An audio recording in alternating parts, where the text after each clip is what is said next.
I was born in a quiet village in northern France, where the river snaked lazily between the fields and the morning smelled of fresh bread and damp earth. My father, a stern yet kind man, tended to the farm, while my mother, with her ever watchful eyes and gentle hands, managed the household and nurtured my older sister and me. We were not wealthy by any measure, but our home was full of books, debates over history, and the low hum of curiosity. From a young age, I was drawn to stories of diplomacy, treaties, and the fragile threads that held nations together. Yet it was the stories of people, ordinary people caught in the maelstrom of politics, that left the deepest impression on me. The Europe I grew up in was a continent perched on the knife's edge of change. Newspapers arrived daily with grim reports of political unrest, alliances forged in shadow, and rumors of mobilization in neighboring countries. I remember reading about the increasing tensions between the major powers, how old grudges, colonial ambitions, and nationalist fervor were colliding in ways that threatened to unravel everything we knew. It felt distant at first, these geopolitical chess games, until they began to touch our village rationing of sugar, whispered worries at the market, letters from distant relatives, warning of impending drafts. By the time I was 17, I had developed a proficiency in languages, having spent countless nights poring over dictionaries and grammar books. French, English, German, each tongue opened a window into another world. My teachers praised my aptitude for debate and negotiation, noting a calm in my temperament that contrasted with the fiery tempers of my peers. Little did I know that these skills, cultivated in the quiet corners of our home, would become my only lifeline in the years to come. When the first whispers of war became an undeniable drumbeat, my world shifted overnight. Draft notices, urgent telegrams, and the flurry of military recruitment offices replaced the calm rhythm of village life. My father, who had always spoken of duty and honor, looked at me with a mixture of pride and fear. "You must go," he said one evening after the lamps had been extinguished and only the wind rattled the shutters. "Not because the war calls you, but because the world will need men who can speak and reason when others can only fight." My mother's hands trembled as she braided my hair that night, her eyes shining with tears she refused to let fall. I hugged my sister tightly, and for a moment the sound of our breathing was the only thing anchoring me to home, to innocence, to the life I feared I might never return to. I was pulled into a world that was both terrifying and oddly familiar. My first days in the temporary barracks were a blur of uniform fittings, introductions to commanding officers, and briefings on protocol. But unlike many of my peers, I was not trained primarily to wield a rifle or charge into trenches. Instead, I was selected for a unit that dealt with intelligence, communications, and eventually negotiation. I would be a mediator, a translator, a voice where reason could be heard amid the chaos of gunfire and destruction. Yet, even with that role, fear clung to me like a second skin. How could words possibly matter when bullets tore through the air and lives were shattered in an instant? The nights before deployment were sleepless, filled with imagined scenarios of failure, capture, and betrayal. I wrote letters to my family, trying to mask my anxiety with words of courage and reassurance. "Do not worry," I wrote to my mother. "I will carry our home in my heart and let that guide my every action." To my sister, I tried to share hope. "If I succeed, it will be because of the lessons you and I learned together: patience, listening, understanding." The social and political world beyond our village was a different landscape altogether. Europe had become a patchwork of strategic interests and looming threats. In Paris, Berlin, and London, leaders debated in grand halls, unaware or perhaps indifferent to the lives they would irrevocably alter. Intelligence reports filtered down to our unit troop movements, negotiations in neutral cities, clandestine meetings behind heavy velvet curtains. I listened to these briefings with a mix of awe and dread, recognizing that every word, every hesitation could tip the balance between life and death, not just for generals and politicians, but for the millions of civilians caught in the crossfire. As I boarded the train that would take me to my first assignment, I caught sight of the village one last time. Smoke from the baker's ovens curled into the morning sky. Children played by the riverbank, oblivious to the coming storm. I swallowed hard, knowing that the innocence I was leaving behind was not something I could carry with me. I was stepping into history, yes, but also into a crucible that would test every skill, every belief, every ounce of courage I possessed. And yet somewhere deep inside, a quiet determination burned to use words as weapons, reason as armor, and compassion as a guide in a world that seemed intent on consuming anything human in its path. I did not yet know the extent of the trials that awaited me. I could not foresee the delicate negotiations, the hours spent balancing the demands of generals and politicians, nor the personal cost of mediating between those who believed only in victory or defeat. But I could sense it an approaching storm that would challenge the very core of my being. And in that sense, my story began not with a gunshot or a battle cry, but with a choice to face fear, with resolve to navigate a world teetering on chaos, and to strive against all odds for a fragile hope of peace. The day I received my first assignment, I felt a strange mixture of pride and trepidation. I had been summoned to a modest office in the heart of the military headquarters, a room filled with maps pinned to the walls, telephone lines stretching across the ceiling, and stacks of documents that smelled faintly of ink and smoke.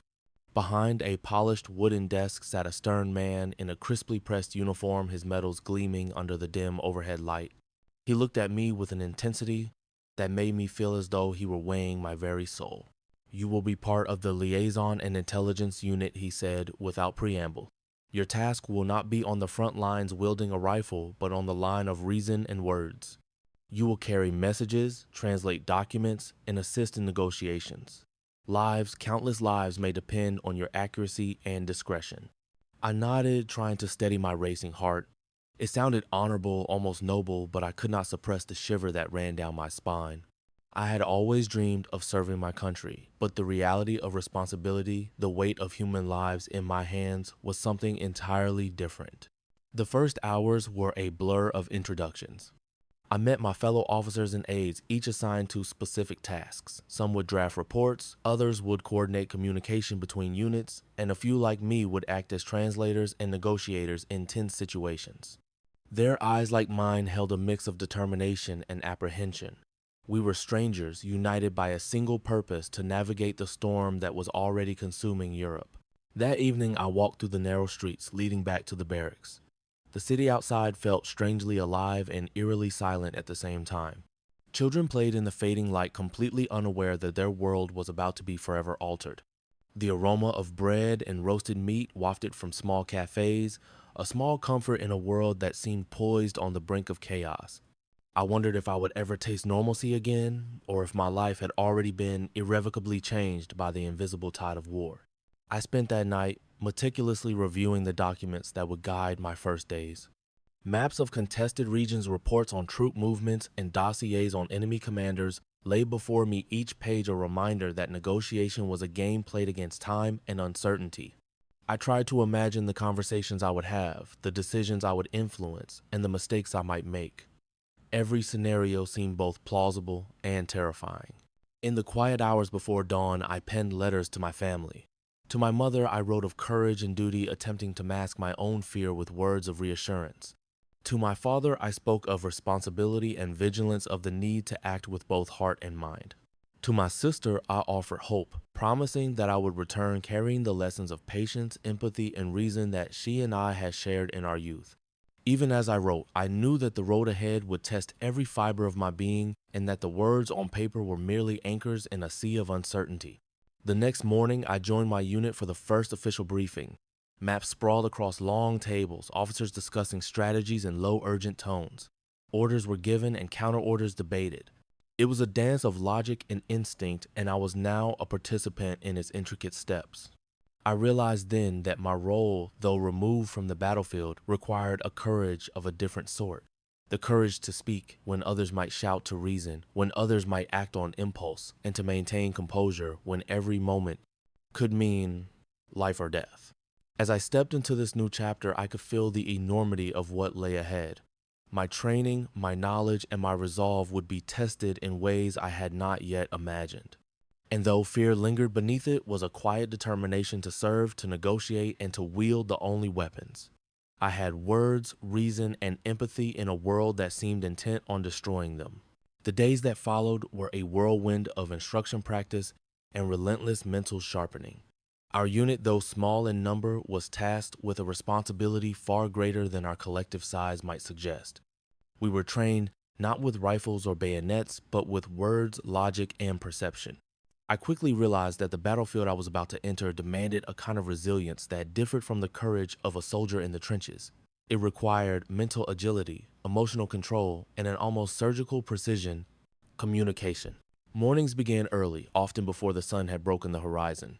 We were drilled in languages not just for translation, but for nuance, the subtle inflections that could turn a negotiation from disaster to compromise. German, English, and the occasional Italian phrases became second nature. Every sentence we practiced was more than grammar, it was potential life or death. Misinterpret a word and you could trigger an escalation or worse. See innocent people caught in crossfire. Afternoons were dedicated to the study of history, treaties, and military strategy. We pored over maps of contested regions marking supply routes, defensive positions, and the locations of recent skirmishes. Our instructors emphasized context. Knowing who we were negotiating with was as critical as knowing what we wanted. Each figure had a story, ambitions, and fears. Understanding these human elements could be the difference between stalemate and breakthrough. We also engaged in simulated negotiations, often role-playing both sides of tense diplomatic encounters. One moment I would be the envoy, calmly presenting proposals and concessions. The next, the opposing commander scrutinizing every word for weakness. These exercises were exhausting and occasionally humiliating, but they were invaluable. I began to understand the subtle art of persuasion, not coercion, but appeal to logic, honor, and sometimes empathy. It was in these moments I realized that the power of diplomacy often rested not in force, but in patience. In parallel, we received rudimentary military training. Though our role was not combative, we were taught basic self-defense evacuation procedures and how to read the signs of an active battlefield. I remember trudging through muddy fields during simulated attacks, my hands numb, my uniform soaked, and yet every instinct sharpened. The instructors stressed one mantra repeatedly: understanding the battlefield was essential, even if our weapons were words. It was impossible to negotiate effectively without comprehending the realities of war surrounding us. Amid the rigors of training, I found camaraderie with my fellow officers. We shared our fears in hushed conversations over meager meals, exchanged strategies, and sometimes simply listened as others recounted stories of family left behind or previous assignments. There was a quiet understanding among us, a recognition that each of us was carrying more than our own fears. We carried the expectations of countless lives. One evening, sitting beneath the faint glow of lanterns, a colleague whispered, "We are not fighting with bullets, but with the hope that reason can still prevail." I held those words close, as if they were a talisman against the uncertainty of the days ahead. At night, I returned to my quarters to continue private study.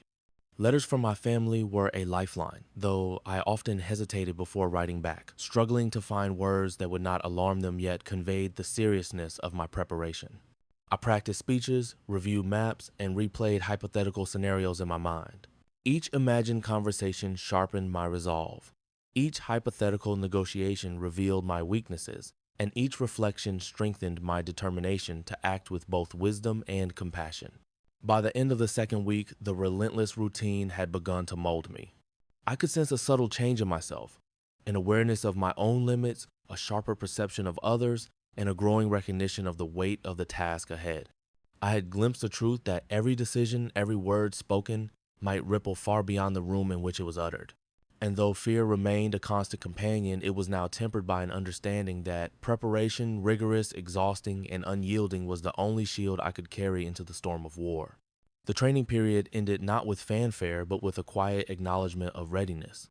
Our instructors assessed our comprehension, resilience, and adaptability, and then as suddenly as it began, the drill ceased. I walked through the camp one last time, feeling the cool wind against my face, the sounds of soldiers preparing for deployment echoing through the grounds. The world beyond the barracks awaited uncertain and perilous, and I knew that my first real test, the application of every lesson learned, was imminent. And in that moment, I felt the full weight of responsibility pressing on my shoulders.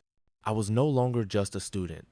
I was a participant in history, standing at the threshold of decisions that could shape lives, borders, and the fragile hope of peace. The morning of my departure arrived quietly, yet it felt as though the entire world had slowed to watch me leave.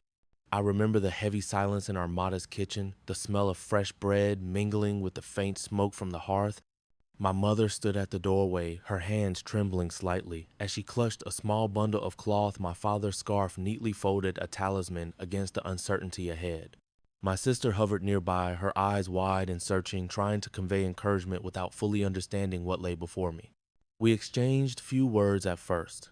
Speech felt inadequate, incapable of capturing the tangle of fear, pride, and love that pressed against my chest.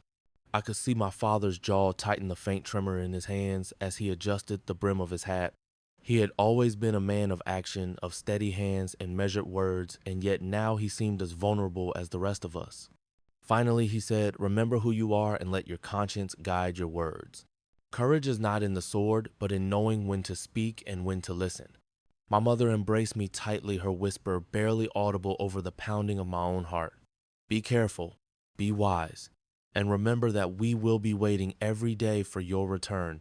Her tears held back until this moment slipped freely, wetting my shoulder and soaking into my uniform. I wanted to tell her that I was ready, that I could face whatever lay ahead, but the words caught in my throat. All I could do was nod, holding on to her warmth, committing it to memory as though it might protect me in the days to come. My sister handed me a small notebook, its leather cover worn and familiar. "Write to us," she said softly. "Tell us what you see, what you hear, so that we can understand even if we cannot be there with you." I promised I would, knowing that those letters would be lifelines, bridges across the distance and danger that separated us. I tucked it into my coat pocket, feeling the weight of not only paper, but the love and hope contained within it. The walk to the train station was a blur of emotions. Villagers nodded as I passed, some offering small smiles, others looking away, eyes shadowed with worry. The whistle of the locomotive echoed like a drumbeat, marking the beginning of a journey that would change my life forever. With each step, the reality of my new role pressed heavier upon me.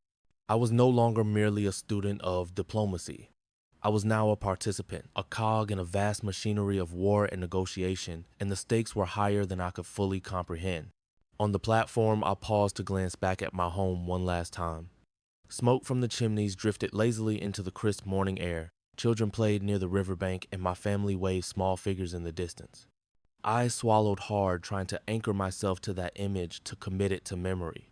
These would be the faces I carried in moments of doubt, fear, or exhaustion, reminders of why I had chosen this path. As the train began to move, the clatter of wheels against the rails resonated through my chest, and I felt a mixture of exhilaration and despair. I thought of the letters I would write, the reports I would compile, and the negotiations I would face. Each decision I made could tip the scales between life and death, between hope and despair. And yet amid the anxiety and uncertainty, a quiet determination took root. I would carry my family's teachings, their love and expectation as both shield and compass. I would strive to act with integrity even when the world demanded compromise. That evening, in the dim light of the carriage, I opened the notebook my sister had given me. I wrote to my mother, first describing the morning, the train, the faces of those around me. I tried to convey not just what I saw, but what I felt, the mingling of fear, anticipation, and responsibility. Then I wrote to my sister, recounting the familiar comforts of home and promising to return not just in body, but in spirit. Each word was a tether, a fragile connection to the life I was leaving behind, and a promise to endure, to persevere, and to navigate the storm that awaited. As night fell and the carriage rocked gently along the tracks, I allowed myself a rare moment of reflection. I thought of my father's steady hands, my mother's trembling embrace, and my sister's hopeful eyes. Their presence, though distant, fortified me in ways that no training or instruction could. I understood then that the true measure of courage was not the absence of fear, but the choice to move forward despite it, guided by conscience, empathy, and the love of those who had sent me into the unknown. And so, as the stars blinked faintly above and the world beyond the train stretched into shadows, I closed my eyes for a brief moment, drawing strength from memories, from family, and from the quiet hope that my words and actions might one day help to mend a world torn apart by conflict. The day I stepped beyond the relative safety of the barracks and into the outskirts of the battlefield, the air felt thick with tension, smoke, and a metallic scent I could not place at first. The distant rumble of artillery was a constant pulse, a reminder that the world I had known, the quiet mornings in my village, the laughter of my sister, the smell of my mother's bread, had been replaced by a new relentless rhythm war. Our convoy moved cautiously along muddy roads, passing villages scarred by shelling. Roofs were shattered, walls pocked with holes, and the occasional cart lay abandoned in the mud.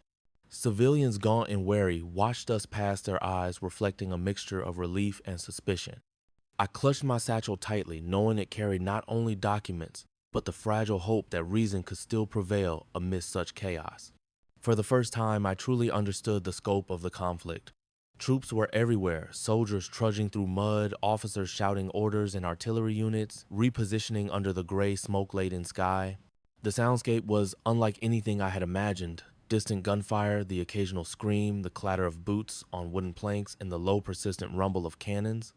Every sense was assaulted, and yet I had to remain focused. My role demanded attention, clarity, and calm, even as the world seemed determined to overwhelm me.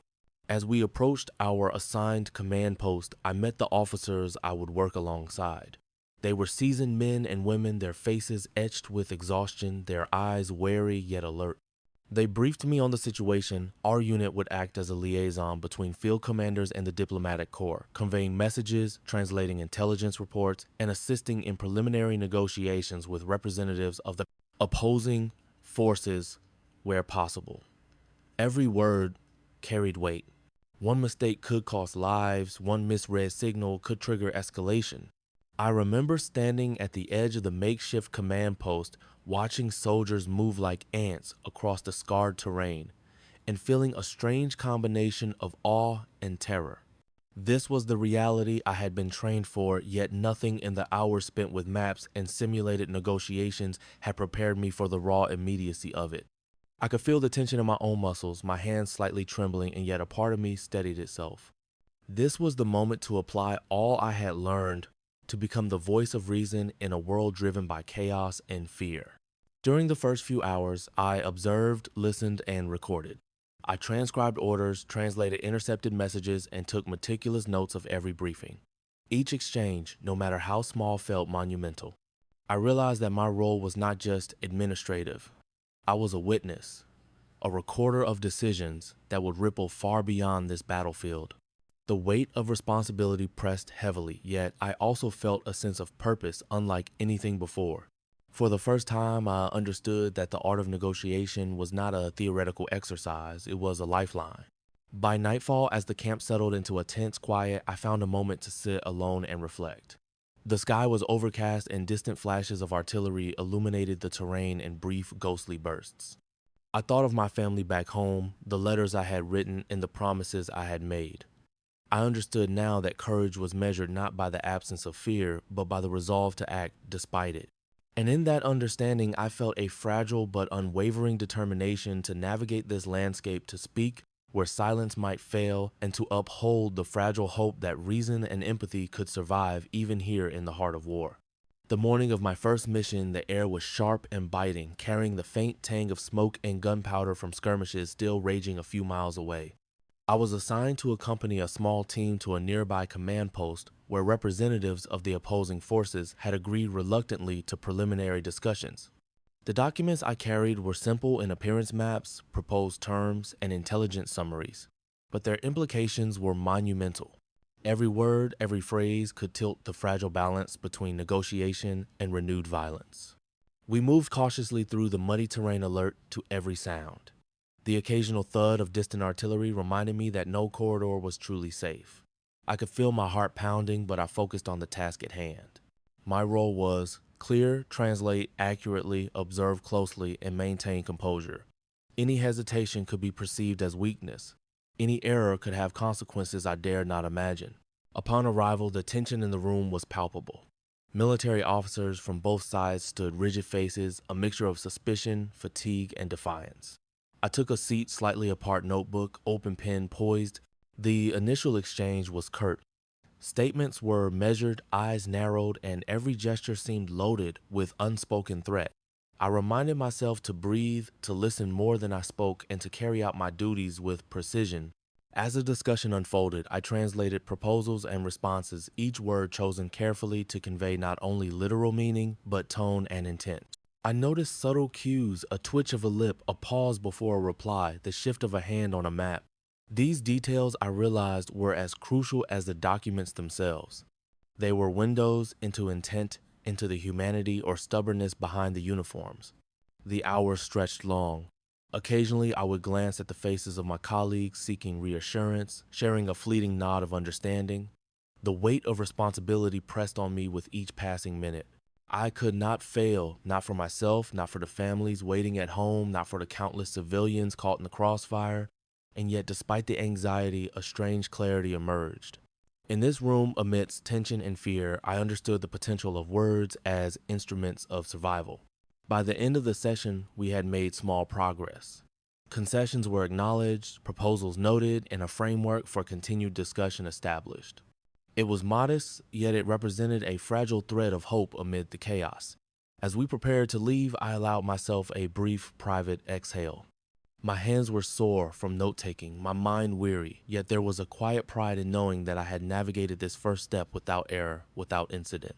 On the return journey, I reflected on what I had learned. The battlefield was not only trenches and gunfire, it was also rooms like this, where calm, precision, and understanding could avert disaster. My role, though removed from direct combat, was integral. I carried not a weapon, but the power of comprehension, the shield of clarity, and the responsibility of mediation. And for the first time, I truly grasped that diplomacy, when executed under pressure, was as perilous and as necessary as any charge across a field of fire. As night fell and the stars blinked faintly above, I sat in my quarters reviewing notes, drafting letters home, and replaying every word and gesture of the morning. The fear had not disappeared, but it had transformed into purpose. I understood now that my actions, though small in the grand machinery of war, could ripple outward, touching lives in ways unseen. And I resolved silently that I would meet every challenge with the same focus, clarity, and quiet determination that had guided me through this first mission. As the first weeks of my assignment passed, I began to understand the full weight of the historical moment I had stepped into. Europe was a continent in turmoil, entire cities devastated by bombardments, governments teetering under pressure, and populations displaced or starving. The campaigns unfolding across the Western front lines were shifting rapidly. The movements of armored divisions, the recapture of strategic towns, and the intricate dance of intelligence and counterintelligence all played a role in the precarious balance of power. I watched often from a distance as news of these campaigns filtered into our command post. Reports of the Allied push in Normandy, the fierce resistance in key northern towns, and the delicate negotiations taking place in neutral cities reminded me that my role, though seemingly small, existed within a larger web of life and death decisions. Each message I translated, each proposal I conveyed, could influence not only immediate outcomes but the broader arc of history. The gravity of it was both humbling and sobering. Amid this turbulence, I found that my previous fears were evolving. I was no longer paralyzed by anxiety or overwhelmed by the sheer magnitude of responsibility. Instead, a cautious confidence began to grow. I had navigated my first missions, understood the protocols, and observed the human subtleties that could tip a negotiation one way or another. I realized that while the battlefield was littered with destruction, it was also a place where careful reasoning, patience, and empathy could create openings for life-saving agreements. The lessons were hard-earned. I saw firsthand how miscommunication could escalate tensions, how stubbornness could prolong suffering, and how even the smallest misstep could reverberate across entire regions. Yet I also witnessed moments of triumph, a hesitant commander persuaded to halt an attack, a fragile truce brokered between units, the relief of civilians spared from further devastation. These glimpses of hope reinforced the fragile yet undeniable power of diplomacy, even in a world seemingly ruled by violence. By the end of this initial period, I understood that my journey had only begun.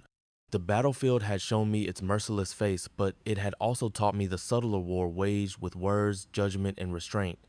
I felt a growing determination, a quiet resolve to prepare for the even greater challenges ahead, high-stakes negotiations with generals and diplomats, moral dilemmas that would test every principle I held, and the personal toll of mediating amidst relentless chaos.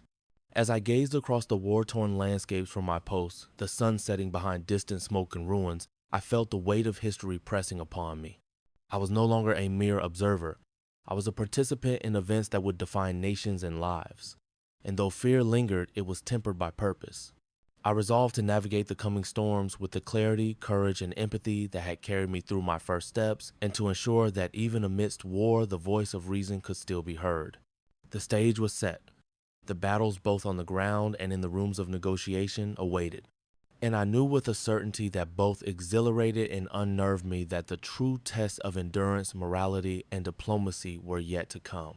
The first real taste of the battlefield came not with fanfare, but with an overwhelming sense of chaos and despair. From my post at the forward command, I could see the horizon streaked with smoke, punctuated by flashes of fire that marked artillery strikes. The ground trembled beneath the roar of distant cannons, and the air carried a metallic tang heavy and suffocating. I had studied maps and reports, trained in simulated negotiations, and read countless accounts of combat, but nothing prepared me for this. Messages arrived constantly carried by runners or radio operators. One after another, reports detailed advances, retreats, and casualties. I read the names of officers I had met in training, soldiers whose laughter I had shared in brief moments of respite, now listed as missing or fallen. My stomach turned with each announcement, a bitter reminder that the game of strategy I had once observed from a distance was in reality a contest of life and death. The noise of war was omnipresent. The staccato rhythm of rifle fire mixed with the deep boom of shells landing nearby, while cries both of triumph and despair pierced the heavy air.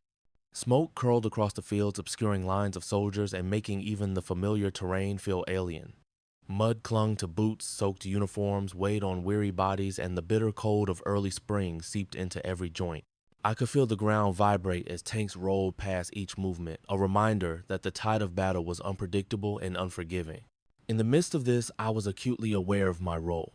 I was not to fight directly, yet every message I translated, every report I drafted, carried weight. I became a conduit for information, a witness to suffering, and a reluctant keeper of names that would never return home. One report detailed a failed offensive, dozens of young men barely trained cut down in minutes. I stared at the pages, the ink blurred by sweat and tears I did not realize were forming. Their faces flashed before my eyes, friends I had spoken to only days ago now, lost to the relentless machinery of war. The psychological toll was immediate. I struggled to maintain composure as officers barked orders, soldiers cried out in panic, and the world outside seemed to collapse into smoke and mud. Each decision, each translation could influence the movement of forces, the timing of reinforcements, or the interpretation of intelligence. The weight of potential consequences pressed heavily upon me, mingling with grief for those already lost. I questioned whether words could ever hold meaning in a world dominated by shells and blood. Yet, amidst the horror moments of human resilience surfaced. Soldiers shared rations in silence, a medic pressed a cloth to a wound with trembling hands, and commanders coordinated under impossible pressure. These acts, though small, reminded me that even in the darkest hours, courage and empathy persisted. It was these glimpses of humanity that allowed me to carry on, to focus on my duties, and to channel grief into purpose. By nightfall, the battlefield had not quieted, but I found a brief moment to write. My notebook became a sanctuary where I could document the names, events, and feelings that might otherwise vanish amid the chaos. I wrote of friends lost, of towns reduced to rubble, and of the relentless weight of responsibility pressing upon me. In that writing, I sought both clarity and connection, a way to process the staggering cost of war and the critical role I was beginning to play in a world torn apart by conflict. The day came when I was called to participate in my first official negotiation, a meeting that would test every skill I had painstakingly honed. The location was a commandeered villa near the front lines, its walls pocked with shrapnel and the echoes of prior conflicts. Outside, the distant thunder of artillery reminded us all that no room, however fortified, was entirely safe. Inside, tension thickened the air like fog, pressing on our shoulders with an almost tangible weight. I was assigned to sit between our commanding officer and the opposing envoy, notebook open, pen poised. Every word spoken in that room carried significance. Every hesitation, every inflection could be interpreted as weakness or defiance. The opposing delegates were stern, their faces, hard eyes, scanning for any sign of advantage. I could feel their scrutiny on me as I translated their words, knowing that a single misstep could turn fragile diplomacy into disaster. The discussion began cautiously, almost tersely. Proposals were presented, countered, and dissected with subtle threats and veiled warnings punctuating the exchanges.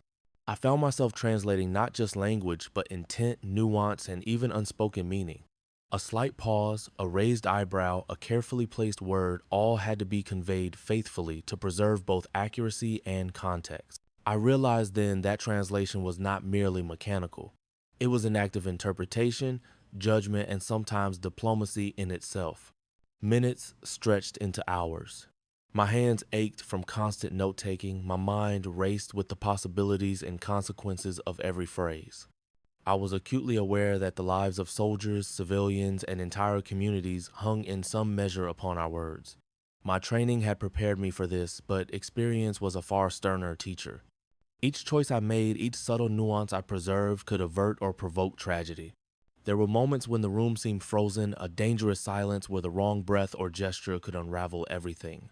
I felt my pulse hammering in my ears, yet I forced myself to breathe steadily, to focus, to remember the lessons of observation, patience, and restraint. Slowly, tentative agreements began to emerge. Concessions were noted, objections tempered, and a framework for further discussion took shape. It was far from a resolution, but it was a thread of hope woven through the tension and hostility. By the end of the session, I understood something profound. Diplomacy in war was as perilous as any battlefield maneuver. Courage was not only measured in advancing under fire, but in speaking truth, maintaining composure, and safeguarding the delicate balance between force and reason. That day, I felt the weight of responsibility settle more firmly upon me, but I also felt the first glimmer of confidence.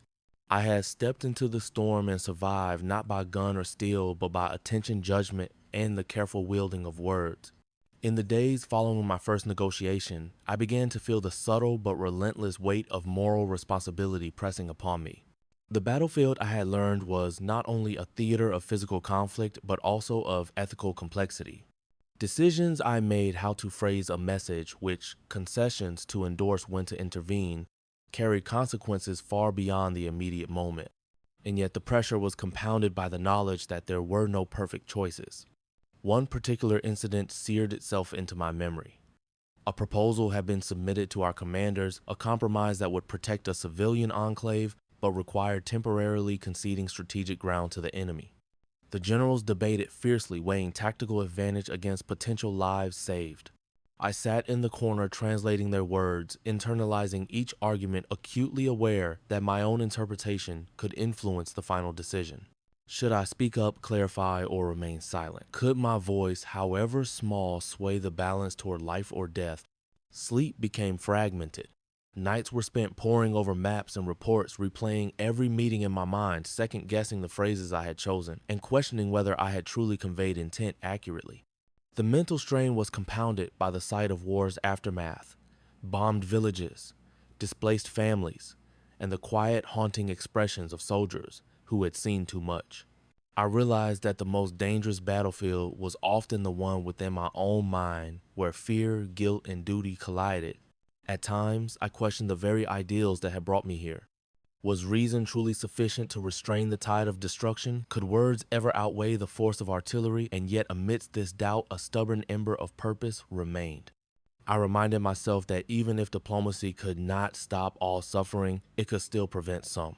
Every concession carefully negotiated, every warning accurately translated was a small victory against the chaos. I began to understand that moral courage, choosing the humane path under unbearable pressure, was as vital as any act of battlefield bravery. It required clarity of thought, patience, and the willingness to bear responsibility for outcomes I could not fully control. Each decision tested not only my skills, but my conscience.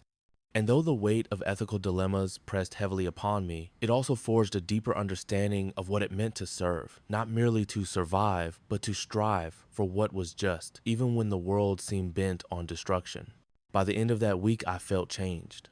The fear, the doubt, and the weight of responsibility had not disappeared, but they had become a part of the rhythm of my life. I was learning painfully, but inevitably, that diplomacy in wartime demanded not only intellect and skill, but an unwavering moral compass, and the courage to act according to it no matter the cost. The next weeks thrust me into negotiations under conditions I had never truly imagined. Meetings were no longer conducted in quiet, secure rooms, but in commandeered buildings perched precariously on the edges of active front lines. Outside, the thunder of artillery never ceased, punctuated by distant screams and the rattle of gunfire. Each session demanded complete focus, yet the cacophony of war constantly intruded, reminding all present that nothing in this world was safe and nothing could be taken for granted. I remember one particularly tense morning. A critical supply route had been contested, and the opposing forces insisted on a temporary occupation. Our generals were desperate to negotiate a ceasefire to protect civilians. I sat at the edge of the table, translating proposals, noting subtleties, and weighing every word with care. Every phrase I conveyed could either reassure the enemy or provoke them. The slightest misstep, a missed nuance, a hesitated translation could reignite violence in a matter of minutes. The challenge was not only linguistic but psychological. I had to anticipate reactions, read intentions, and mediate between parties who were equal parts exhausted, fearful, and stubborn. The room seemed alive with tension, each individual carrying their own fears, ambitions, and unspoken agendas. I learned quickly that silence could speak as loudly as speech, and a carefully placed pause could prevent catastrophe. Observation became as critical as translation. Noting a flicker of doubt or a clenched jaw often revealed more than the words themselves. In those moments, I understood the true nature of diplomacy in wartime. It was not about imposing will, but about guiding decisions through clarity, patience, and empathy. I became acutely aware of the human lives behind every strategic position, every document, every negotiation. The civilians whose villages were threatened, the soldiers whose survival depended on truce. These faces haunted me, motivating me to act with precision and purpose. By the end of each session, exhaustion weighed on every one of us, but there was also a quiet satisfaction in progress, however incremental. Each concession negotiated, each agreement documented, was a small victory amid the chaos. I began to see the battlefield not only as a site of destruction, but also as a stage where careful reasoning, ethical judgment, and steadfast resolve could alter outcomes, saving lives and preserving fragile hope. Through these experiences, I learned that negotiation under fire demanded resilience, acute observation, and unwavering composure. I emerged from each encounter more attuned to both the mechanics of diplomacy and the human cost of war, realizing that the skills I had honed in training were now the thin but vital thread connecting reason to survival in a world consumed by conflict. As the weeks stretched into months, the stark reality of war began to reshape my understanding of everything I had once believed. I had arrived with a clear sense of purpose, convinced that reasoned, careful negotiation and the proper use of diplomacy could temper the chaos of conflict. Yet now faced with the tangible consequences of violence, the shattered villages, the hollow-eyed civilians, the soldiers whose lives ended before their time, I realized that ideals alone could not hold back the tide of destruction. I watched as towns I had studied on maps became ruins overnight, their streets littered with debris and echoes of screams. Children played among rubble, their laughter forced and fragile, and I was confronted with the human cost of decisions made far from their homes. Each letter I translated, each message I delivered carried the weight of that suffering. The urgency to act, to mediate, to prevent further tragedy became more than a duty. It became a moral imperative. My initial enthusiasm, the romanticized notion of diplomacy as a tool to bring swift resolution, began to give way to a more somber awareness. War was not only a clash of armies, but a collision of lives, dreams, and histories. I understood that even the most careful negotiations could not undo the immediate pain inflicted by artillery, by occupation, by hunger. Yet this awareness did not paralyze me. Instead, it sharpened my resolve. The more I witnessed, the more I recognized the necessity of my role. Small victories, saving a civilian enclave, securing a temporary truce, preventing a miscommunication that could lead to bloodshed, became vital lifelines in an otherwise relentless storm. I also began to question my own assumptions. Could I, armed only with words and judgment, truly influence the course of events dominated by force? Was it naive to believe that empathy and patience could counter the brutality of war? And yet, in moments of partial success, I saw the power of careful reasoning, the ability to avert immediate catastrophe, to reduce suffering, and to preserve a thread of humanity in an otherwise inhuman landscape. By reflecting on these experiences, I realized that my understanding of courage had changed. It was no longer about fearlessness on the battlefield, but about enduring moral and psychological strain, making decisions that could save lives under unimaginable pressure, and maintaining integrity when chaos threatened to overwhelm reason. My perspective on war had matured. I had glimpsed both its futility and its necessity, its horror and the narrow avenues through which hope could still survive. And I resolved that regardless of the devastation surrounding me, I would continue to act with clarity, conscience, and determination, wielding diplomacy as both shield and compass amid the relentless violence. It happened on a gray morning when the negotiations reached a breaking point. A critical meeting had been scheduled with a high-ranking officer from the opposing forces to discuss a temporary ceasefire near a contested town. Intelligence reports had warned us of their rigid stance, yet we hoped that careful diplomacy could prevent renewed attacks on civilians. As I walked into the room, the tension was palpable. Every eye scanned, every movement, every whispered word carried weight, and the atmosphere was thick with suspicion. The discussion began cordially, but quickly deteriorated. The opposing officer rejected proposals outright, his tone sharp, his body language rigid. Our generals pressed urging compromise, emphasizing the need to protect non-combatants. I translated with precision, aware that any slight misinterpretation could ignite hostility. Minutes stretched into hours as proposals were debated, dismissed, and countered. I could feel the anxiety building in the room like a storm cloud threatening to burst. At one point, tempers flared. A colleague sharply challenged the envoy, and the room froze for a heartbeat. In that moment, I realized that a single misstep, an omitted word, a poorly timed gesture, or a delayed translation could reignite violence. The responsibility was crushing. I took a deep breath, focusing on every nuance, the tone, the pause, the subtext. I carefully conveyed the envoy's objections and our counterpoint, striving to maintain calm and clarity.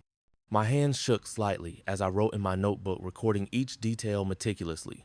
Then, amid the escalating tension, a small opening appeared, a subtle shift in the envoy's posture, a hesitation in his voice. I seized it, emphasizing a compromise that protected civilians while allowing the opposing side temporary strategic advantage. It was a delicate balance, requiring every ounce of judgment and courage I had cultivated. I translated each phrase with care, mindful of the consequences. Slowly, the room began to relax, and tentative agreements were acknowledged. Though far from perfect, the dialogue had avoided collapse and bloodshed was for the moment averted. Exiting the room, I felt a mix of relief and exhaustion.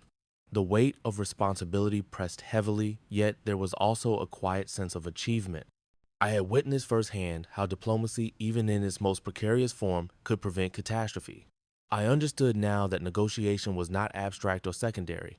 It was as vital as any maneuver on the battlefield. The setback, the near failure, had become a defining lesson in diplomacy. Under pressure demanded clarity, courage, and unwavering focus, and it could alter the course of lives and history itself. As I returned to my quarters, I reflected on the morning's events. Fear, stress, and moral weight would continue to accompany me, but so would the recognition that careful, deliberate action could and must prevail amidst chaos. I had been tested and I had survived, wiser, steadier, and more determined than before. By the time the intense months of negotiations and battlefield observations had passed, I felt a profound transformation within myself. The raw fear and moral uncertainty that had accompanied me from our first encounter with conflict had not disappeared, but they had been tempered by experience, reflection, and the lessons of circumstance. I understood now that the true measure of courage lay not in absence of fear, but in the deliberate choices made under pressure, guided by conscience and clarity. I had learned that diplomacy in wartime was not a theoretical exercise. It was a delicate balancing act where every word, every gesture, and every observation could ripple outward, affecting countless lives. I had witnessed the consequences of miscommunication, the tragedy of hasty decisions, and the fleeting triumph of careful, measured reasoning.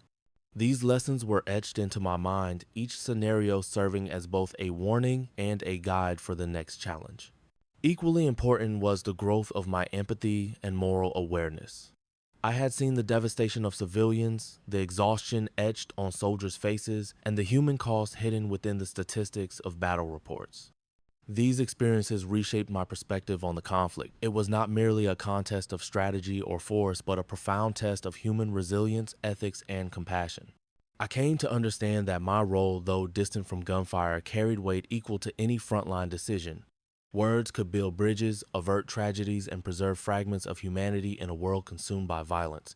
Finally, I recognized the importance of patience, observation, and humility. No negotiation could succeed without careful listening, and no decision could be right without acknowledgement of its potential consequences. I had grown more attentive to nuance, more resilient to stress, and more deliberate in judgment. The battlefield had taught me that while I could not control every outcome, I could commit fully to acting with integrity, thoughtfulness, and courage. As I reflected on these months, I realized that this period of intense trials had forged a new version of myself, steadier, wiser, and more attuned to both the horrors of war and the subtle victories that could preserve life. The experiences had left scars, certainly, but they had also provided clarity, purpose, and the enduring knowledge that diplomacy, when wielded with skill and conscience, could make a tangible difference, even amidst the relentless storm of conflict. By the time weeks turned into months, the relentless pace of negotiations and the constant bombardment of the front lines had begun to take a toll. I awoke each morning with a heaviness in my chest, the lingering tension from the day before refusing to dissipate. Sleep was fitful and fragmented. Dreams were haunted by flashes of ruined towns, desperate civilians, and the faces of soldiers I had come to know. Even in moments of quiet, my mind replayed conversations, decisions, and the weight of responsibility that had settled over me like a dense fog. Each day presented a new wave of psychological challenges. Reports of failed missions, sudden shifts in strategy, and the unpredictable movements of enemy forces kept me perpetually on edge. I felt the gnawing pressure of expectation not only from my superiors, but from the lives depending on the accuracy and timeliness of every word I translated, every message I delivered. Mistakes were not theoretical. They carried consequences that could be measured in lives lost or villages destroyed. The fatigue was not only physical. My thoughts became heavier, clouded with doubt and second guessing. Was I capable of making the right calls? Could my interpretations and choices truly protect the innocent? Or was I merely a bystander caught in the machinery of war? Even small decisions seemed monumental, magnified by the stakes of human life and the unpredictability of the battlefield. Isolation compounded the strain. Though surrounded by colleagues, there was a constant awareness that no one could share the full weight of what I bore. Conversations were often pragmatic, devoid of emotion, as each person shielded their own fears. Yet within me, the pressure accumulated a silent, persistent reminder of the cost of my role. And yet, amidst this exhaustion, there was clarity. The very intensity of the experience forged resilience. I learned to compartmentalize fear, to maintain focus under pressure, and to recognize that mental endurance was as critical as any skill in negotiation. Fatigue and psychological strain became not only obstacles but teachers, harsh instructors, preparing me for the pivotal decisions that would soon define my role and the fate of countless lives. As the weeks wore on, I began to see the broader consequences of decisions made both on and off the battlefield. Villages that had once appeared on maps as mere dots now revealed themselves as communities of real people, families torn apart, homes reduced to rubble, and livelihoods obliterated by the relentless advance of war. I witnessed mothers carrying children through debris-strewn streets, fathers attempting to salvage what little remained, and the elderly standing in silent despair amid the ruins of what had been their entire world. The suffering of civilians weighed heavily on me. Every dispatch I translated, every directive I conveyed, could influence the timing of reinforcements or the location of strikes and thus directly affect human lives. The abstraction of strategy became painfully concrete. I could no longer think in terms of troop movements alone. Lives hung in the balance dependent not only on military decisions but also on the careful management of communication and negotiation. The moral responsibility pressed upon me in ways I had never fully anticipated. At the same time, I observed the strain on our allies. Commanders disagreed over priorities, debating between territorial advantage and humanitarian concerns. Some questioned the feasibility of proposals, worried about the implications of compromise. These tensions mirrored my own internal struggle, reminding me that diplomacy was not simply about translating words, it was about bridging divergent perspectives under immense pressure. Each decision required careful navigation of both ethical and strategic considerations. Occasionally, small successes offered glimpses of hope. A ceasefire negotiated for a single town, the evacuation of civilians from a contested zone, or the delivery of vital supplies brought fleeting relief. Yet, even these victories were tempered by the awareness that countless others remained in peril. The human cost of war was vast, often hidden in the gaps between reports, and I came to realize that my role as translator, mediator, and observer was both a privilege and a burden. I could not stop the war, but I could work to mitigate its suffering, to ensure that in some small measure, lives could be preserved and humanity recognized amidst the chaos. The morning of the critical council meeting, I felt a knot in my stomach that no amount of preparation could untangle. Reports had come in overnight. A strategic town on the front lines was on the brink of destruction and civilians were trapped with no clear escape. Our commanders convened to decide whether to hold the position at all costs or to negotiate a temporary concession to safeguard innocent lives. I knew that my role in this discussion would be pivotal. My translations, interpretations, and suggestions could shape the outcome, tipping the balance between disaster and survival. As the debate unfolded, the room pulsed with tension. Generals argued over terrain, supply lines, and military advantage, their voices tight with urgency. Some insisted that holding the town was non-negotiable. Retreat or compromise would signal weakness to the enemy.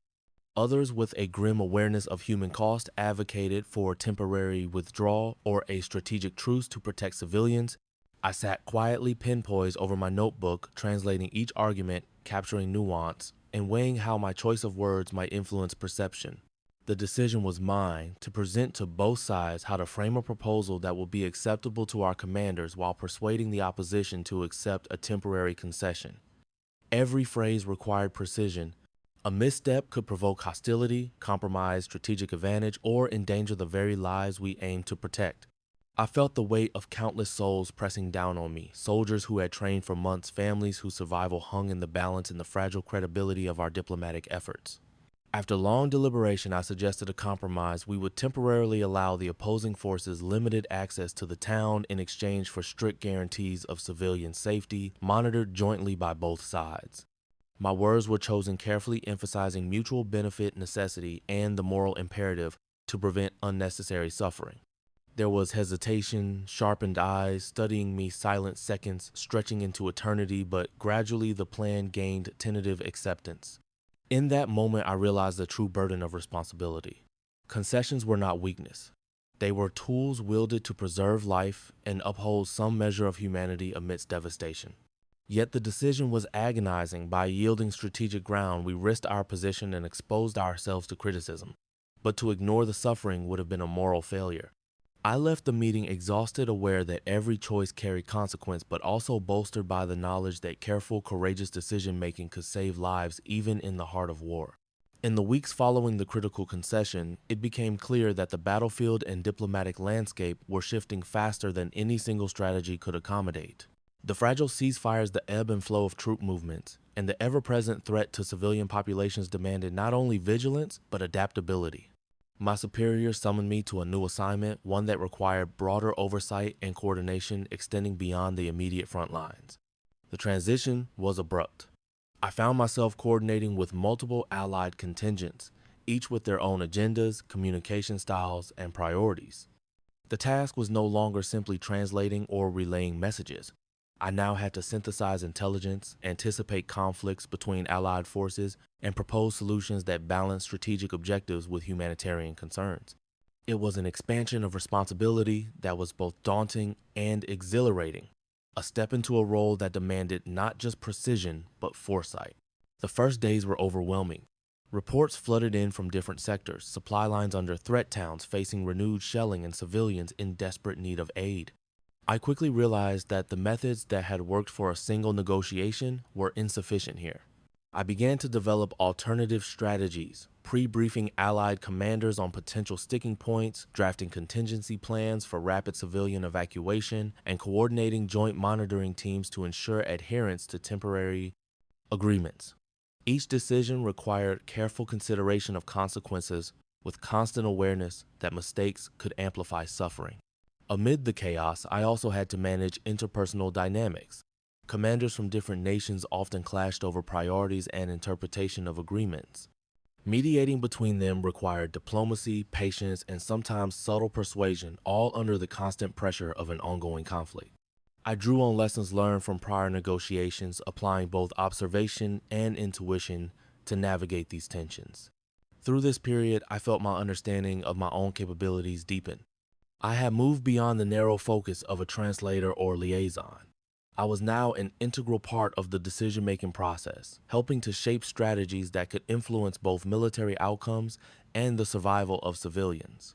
The transition was exhausting mentally and emotionally, but it underscored a crucial lesson. Adaptability, creative problem-solving, and moral judgment were as vital to success as knowledge or training. As I settled into this expanded role, I felt a growing sense of purpose. Though the challenges were immense, I recognized that by embracing this broader responsibility, I could maximize the positive impact of my actions, steering both allies and adversaries toward solutions that preserved lives, maintained some measure of order, and upheld the fragile hope of humanity amidst war. After months immersed in the chaos of negotiations, military operations, and the constant ebb and flow of the battlefield, I began to see the full measure of how this experience had reshaped me. I had entered the conflict with ideals forged in the quiet study of diplomacy, believing that careful words and reason could guide even the most tumultuous situations. Now, having faced relentless pressure, moral dilemmas, and the human cost of war, I understood that true growth required both endurance and humility. The weight of responsibility, once paralyzing, had become a compass. I learned to balance urgency with patience, to speak when necessary and listen when required, and to weigh consequences with care. Every decision, every phrase I translated was no longer an isolated act. It was part of a larger, interconnected chain of events that could affect the lives of countless civilians and soldiers alike. This awareness sharpened my judgment, forcing me to anticipate the ripple effects of my actions and to consider the moral as well as strategic dimensions of every choice. I also came to recognize the value of adaptability. Plans would often collapse under unforeseen circumstances, and rigid adherence to protocol was insufficient. I learned to shift strategies, adjust priorities, and innovate solutions on the fly, all while maintaining composure under scrutiny and stress. The lessons were not just professional, they were profoundly personal. I discovered a resilience within myself that I had not known existed, a capacity to endure uncertainty and maintain focus amid relentless pressure. Perhaps most importantly, I developed a deeper empathy for those affected by the conflict. The faces of civilians, soldiers, and allies flashed persistently in my mind, their fear, their hope, their suffering. I realized that the human element could never be abstracted or ignored. Diplomacy was not merely a tool for tactical advantage, but a means to preserve life and dignity wherever possible. This understanding instilled in me a sense of purpose that transcended the day-to-day duties, to act with integrity, foresight, and moral courage even when outcomes were uncertain and stakes were immense. As I reflected on this period, I recognized the transformation that had taken place. The experiences had been harrowing, yet they had forged a steadiness, clarity, and depth of perspective that would guide me in every decision to come. I had learned that growth was inseparable from challenge, that wisdom was earned through trial, and that even amidst destruction and uncertainty, it was possible to act in ways that honored both principle and humanity. The day the ceasefire was announced, I remember standing quietly on the outskirts of a town that had seen too much destruction. Smoke still curled from the remnants of shattered buildings, and the streets were littered with debris from months of conflict. Yet there was a subtle shift in the air, a collective exhale from those who had survived, a fragile hope that the worst was behind us. I walked slowly among the streets, observing faces etched with relief, sorrow, and the cautious optimism of people beginning to reclaim their lives. Returning home, the transition was surreal. The quiet of familiar streets, the aroma of bakery smoke, and the soft laughter of children felt almost alien after the relentless tension of the front lines. I could see that the world I had left was not the same, nor was I. The war had left its mark on every corner of life, the ruined infrastructure, the stories of loss carried by neighbors, and the collective memory of what had transpired. Yet, amid this altered landscape, I felt a sense of closure. My role as a mediator, translator, and observer had come to a temporary pause. The negotiations I had labored over, the decisions I had agonized upon, had contributed in small but meaningful ways to preventing further destruction. The weight of responsibility eased, slightly replaced by the quiet satisfaction of knowing that my actions had mattered. I understood then that peace, however fragile, was worth every effort, every sleepless night, and every moral dilemma faced along the way. In the weeks following the ceasefire, I began to feel the lingering effects of months spent in relentless tension. Nights remained restless. Sleep came only in fragments, haunted by flashes of destroyed towns, the faces of civilians caught in crossfire, and the soldiers I had lost along the way.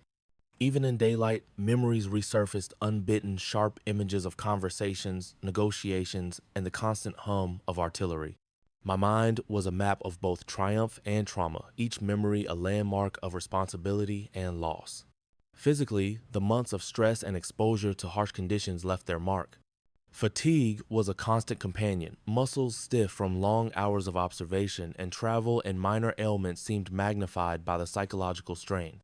My body bore reminders of the relentless pressure-tense shoulders, a lingering cough, and a heart that sometimes raced with residual anxiety. The weight of decisions made under duress, choices that affected countless lives, weighed heavily, and I realized that these invisible scars were as real as any wound inflicted on the battlefield. Emotionally, I oscillated between relief guilt and reflection. Relief that the immediate conflict had ended, guilt for those whose suffering could not be mitigated, and reflection on the moral and strategic responsibilities I had carried. I understood that healing would be gradual, requiring both time and the conscious effort to process experiences that had tested every fiber of my being. Yet even in this lingering shadow, I found a quiet determination to honor the lessons learned, to bear witness, and to carry forward the understanding that survival and empathy were intertwined in ways I had only just begun to comprehend. As the dust of battle settled, I found myself reflecting deeply on the true meaning of peace. It was no longer an abstract ideal I had read about in books or discussed in classrooms. It was fragile, hard-won, and maintained only through the diligent efforts of countless individuals, soldiers, civilians, and mediators alike. I realized that every negotiation I had participated in, every concession made under duress, was a contribution toward preserving this delicate equilibrium. Peace was not passive. It required constant vigilance, empathy, and moral courage. The weight of sacrifice became increasingly clear. Friends and colleagues had paid the ultimate price, and civilians had endured unimaginable suffering. Their stories were etched into my memory, guiding my understanding of responsibility. I recognized that my role, though less visible than those in the trenches, carried immense moral significance. To act with integrity, to weigh consequences carefully, and to protect the innocent whenever possible were not merely professional obligations, they were ethical imperatives. I also reflected on the broader lessons for humanity, that the horrors of war illuminate the value of life, the importance of listening, and the necessity of empathy and leadership. Small actions, choosing a word, carefully advocating for civilians, or mediating disputes could ripple outward, preventing suffering and shaping history. These realizations left me with a profound sense of purpose to honor sacrifice, uphold responsibility, and dedicate myself to fostering understanding, compassion, and reason in a world too often consumed by conflict. As I look back on the journey from the quiet streets of my hometown to the war-torn villages and negotiation rooms across Europe, I am struck by the weight of everything I have witnessed. The war tested not only the strength of nations, but the resilience of the human spirit. I have seen courage in its many forms, soldiers charging into uncertainty, civilians enduring unimaginable hardship, and diplomats striving to preserve even a fragile thread of humanity amidst chaos. The experiences remain etched into my memory, the smoke-filled streets, the tense negotiations, the anguished faces of those caught in the crossfire. Each moment, each decision left a mark, shaping the person I have become. I have learned that bravery is not solely the act of facing bullets, but the courage to act ethically under immense pressure, to bear the weight of responsibility, and to advocate for those whose voices may never be heard. Even as peace returns, the echoes of war linger. They serve as a reminder that every choice carries consequence, that empathy and reason are powerful tools, and that the pursuit of justice and compassion requires constant vigilance. I carry these lessons forward, honoring the sacrifices made, reflecting on the human cost, and holding a quiet hope that the work of preserving peace, however imperfect, is always worth the effort. And so the story of this conflict does not end with its conclusion. It lives on in memory and reflection, and in the enduring commitment to act with wisdom, courage, and humanity. Even amidst the ruins, hope persists, and the echo of our choices continues to shape the world.